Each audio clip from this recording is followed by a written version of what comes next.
After the ordination of Aaron and his sons, God continued to give Moses and Aaron detailed laws to help the Israelites live in holiness.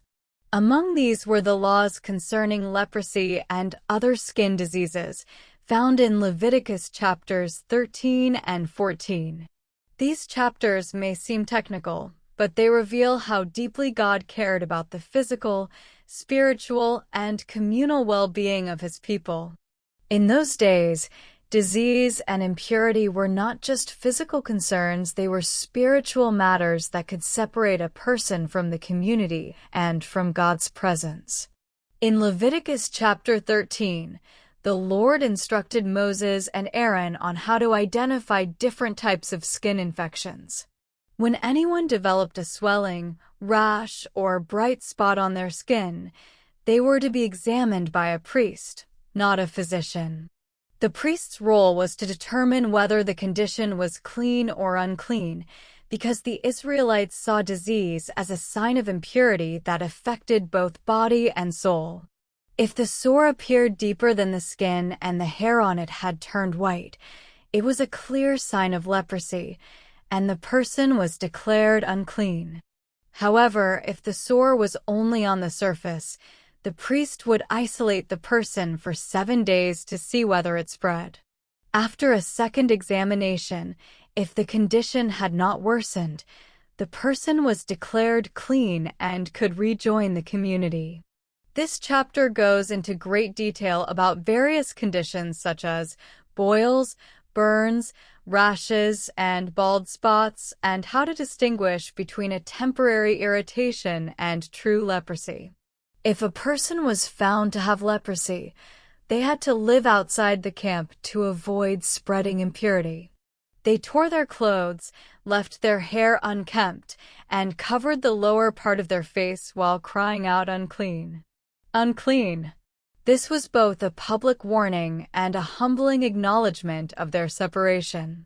Though it sounds harsh, it was a necessary step to protect the health and holiness of the entire community. The same laws applied to mildew or mold found in garments. If the infection spread after examination, the fabric was considered unclean and had to be burned. Leviticus chapter 14 shifts the focus from impurity to restoration. It outlines how someone healed from leprosy could be cleansed and restored to community life. When a person recovered, they were brought to the priest, who would perform a special purification ceremony. 2 live clean birds, cedar wood, scarlet yarn, and hyssop were used. 1 bird was killed over running water in a clay pot, while the other was dipped into the mixture of blood and water along with the cedar wood and hyssop. The priest would sprinkle the blood 7 times on the person being cleansed and then release the live bird into the open fields, a vivid symbol of freedom, renewal, and the life restored. Afterward, the person washed their clothes, shaved all their hair, and bathed in water. They could return to the camp, but had to stay outside their tent for 7 more days. On the 7th day, they repeated the washing and shaving, and only then were they fully declared clean. On the 8th day, they brought offerings to the Lord, 2 male lambs and 1 ewe lamb, along with grain and oil. The priest took some of the blood from the guilt offering and placed it on the person's right ear, right thumb, and right big toe. Then he anointed the same spots with oil, symbolizing that the person's hearing, actions, and walk were now purified before God. This ceremony beautifully represented both physical healing and spiritual renewal, a full restoration to life, worship, and fellowship. Chapter 14 also addresses how to deal with mold or disease in a house. If a home showed signs of decay or infection, the owner was to report it to the priest. The priest would inspect the house and isolate it for 7 days. If the infection spread, the affected stones were removed and thrown outside the city.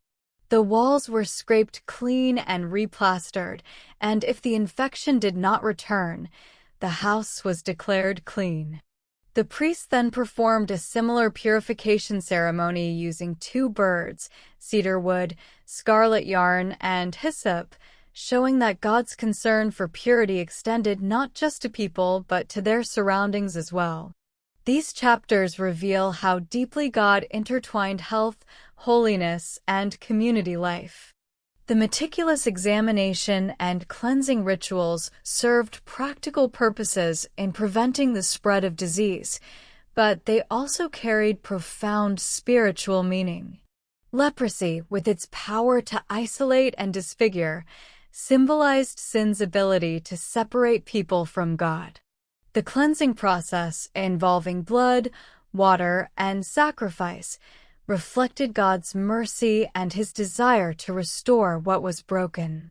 Ultimately, Leviticus 13 and 14 teach that purity and restoration are central to God's relationship with his people. Being declared unclean was not the end. It was the beginning of a process that could lead to renewal and acceptance again. The priests, acting as mediators, reflected God's compassion as much as his holiness. These laws remind us that God's care covers every part of our lives, our health, our homes, our community, and our connection to him. What may appear as ancient health codes were, in fact, sacred lessons about holiness, patience, and the hope of being made whole again. Did you enjoy the story? Please subscribe to our YouTube channel. This motivates us to create more Bible-inspired stories to share with you. God bless you.